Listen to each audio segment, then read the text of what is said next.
अस्सलामुअलैकुम। उम्मीद है कि आप सब खैरियत से होंगे। आज का हमारा लेसन है लेसन नंबर 55। इस लेसन में हम पढ़ेंगे प्रपोजिशंस। ये प्रपोजिशन का पार्ट 3 है। इसमें हम 5 प्रपोजिशंस पढ़ेंगे। मीट, बाय, औस, अब एंड फुआ। तो चलिए आइए मीट से स्टार्ट करते हैं। मीट का इंग्लिश मीनिंग होता है विद एंड उर्दू में इसका मीनिंग होता है साथ। ये एक डाटिव प्रपोजिशन है। ये जब जिस भी सेंटेंस में आती है वो डाटिव सेंटेंस हो जाता है। उसमें डाटिव केस जो है वो यूज होता है। जैसे कि सेंटेंस है एया वोंट मीट साइनन एल्टर्न। जाइनन जो है वो इसलिए आया बिकॉज मीट इसके साथ आ रहा है, तो ये जाइन से जाइनन हो गया। मीट जो है डाटिव प्रपोजिशन है तो डाटिव केस यूज होगा। या वोंट मीट जाइनन एल्टर्न, वो अपने वालदैन के साथ रहता है।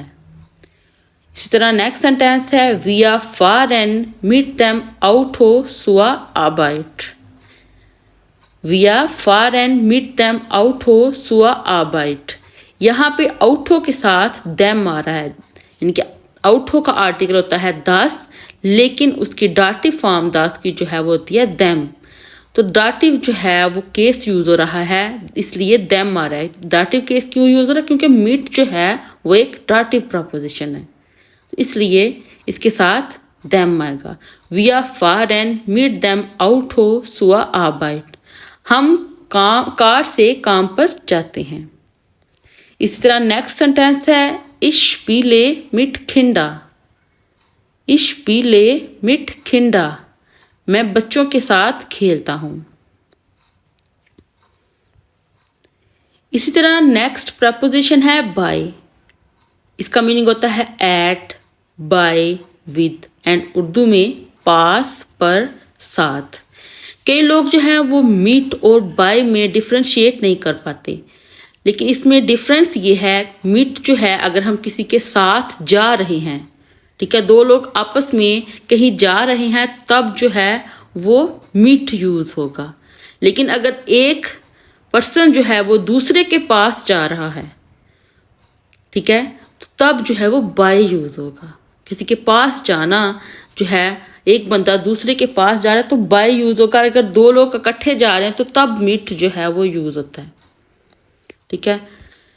इसकी एग्जाम्पल ये हैं इश बिन बाइम आज, यानी कि हम किसी की प्रोफेशनल जगह पे गए हैं, यानी कि डॉक्टर के पास गए हैं, ठीक है, तो हम जो है वो बाइम यूज करेंगे, बाय यूज करेंगे। बाय और देम, ये बाय देम है, बाय देम आज है, तो बाय देम की को इकट्ठा हम जो है वो बाइम लिखते हैं, ठीक है। इश बिन बाइम आज, बाय जो है वो भी डाटिव प्रपोजिशन है, इसलिए बाय देम आज के साथ दिया से ये देम जो है वो आर्टिकल हो जाता है।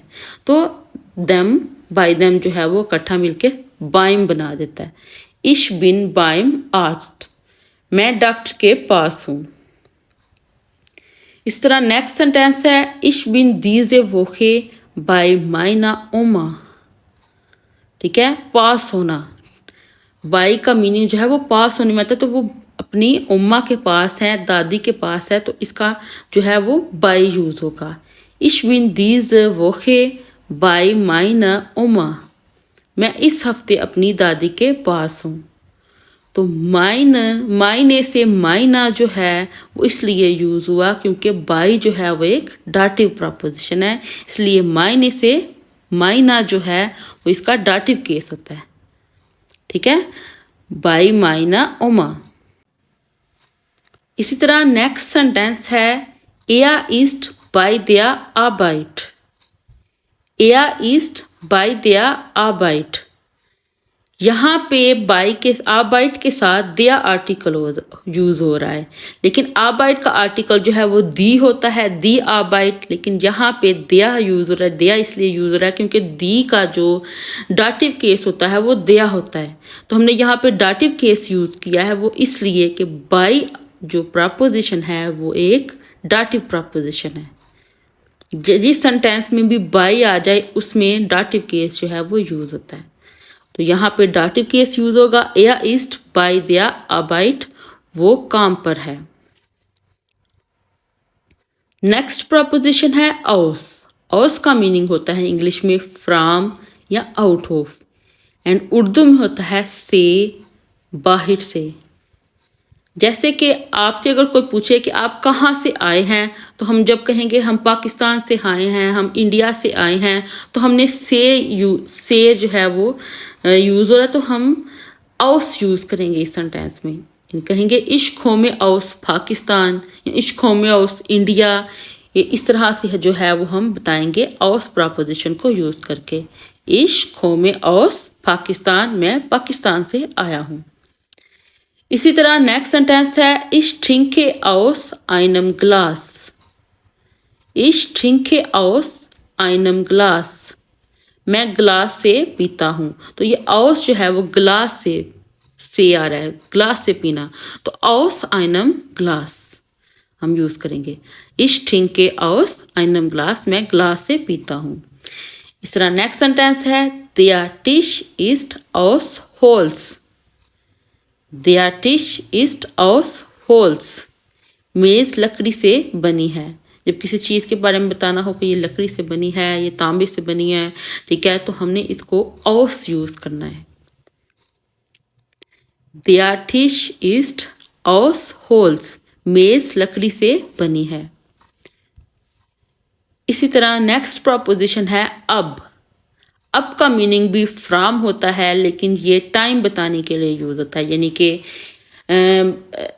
फर्स्ट यूनी से, ठीक है, मोनटाग से। जब भी हम जो पॉइंट ऑफ टाइम बताते हैं मोनटाग से, ठीक है, 1 जनवरी से, 2022 से, तो तब हम जो है वो अब यूज करते हैं, ठीक है। तो इसी तरह इसके सेंटेंस हम देखते हैं, जैसे कि इश आबाइटे अब अख्त हुआ, यानी कि टाइम बता रहे हैं, अब अख्त हुआ यानी कि 8 बजे से, ठीक है। अब यूज करेंगे जब हम पॉइंट ऑफ टाइम बताएंगे, टाइम बताएं, ठीक है, डेट बताएं, साल बताएं, ठीक है, दिन बताएं, तब हम जो है वो अब यूज करेंगे। जैसे कि सेंटेंस में है इश आबाइटे अब अख्त हुआ, मैं सुबह 8 बजे से काम करता हूँ।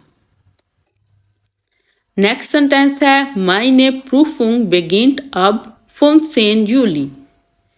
meine Prüfung beginnt ab 15 Juli, मेरे इम्तहान 15 जुलाई से शुरू हो रहे हैं।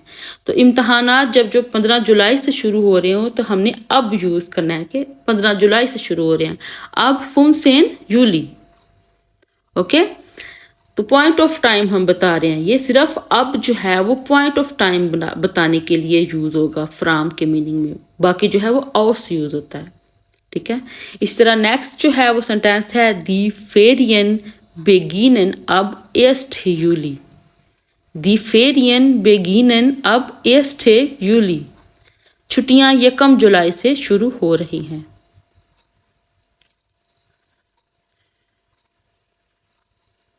नेक्स्ट प्रपोजिशन है फुआ। फुआ का इंग्लिश मीनिंग है फार, एंड उर्दू में है के लिए। ये फुआ सेम उसी तरह यूज होता है जैसे कि फार जो है वो इंग्लिश में जो है वो फार हम यूज करते हैं, उसी तरह फुआ जो है सेंटेंस में फार कहने के लिए हम यूज करेंगे। जैसे कि सेंटेंस है इश habe ein Geschenk für dich, फार के मीनिंग में यूज हो रहा है। इश habe ein Geschenk für dich, मेरे पास तुम्हारे लिए एक तोहफा है। इसी तरह नेक्स्ट सेंटेंस है ich musste für einen Monat nach Pakistan fliegen। ich musste für einen Monat nach Pakistan fliegen, मैं 1 माह के लिए पाकिस्तान जाना चाहता हूँ, यानी कि फार के मीनिंग में आ रहा है। ich musste für einen Monat nach Pakistan fliegen, यानी कि 1 माह के लिए के मीनिंग में। इस तरह लास्ट जो है वो सेंटेंस है das ist für dich। जैसे हम कहते हैं दिस इज फॉर यू, तो फॉर के मीनिंग में das ist für dich, ये तुम्हारे लिए है। यहाँ पे हमारा आज का लेसन मुकम्मल होता है। उम्मीद है कि आप लोगों को इन प्रपोजिशंस की समझ आ गई होगी कि हमने इनको कब और कहाँ पे यूज करना है। फिर भी आप लोगों का कोई क्वेश्चन है तो आप लोग मुझसे कमेंट्स में पूछ सकते हैं। और अगर आप लोगों को मेरी ये वीडियो अच्छी लगी है तो इस वीडियो को लाइक और इस चैनल को सब्सक्राइब करना मत भूलिएगा। अल्लाह हाफिज़।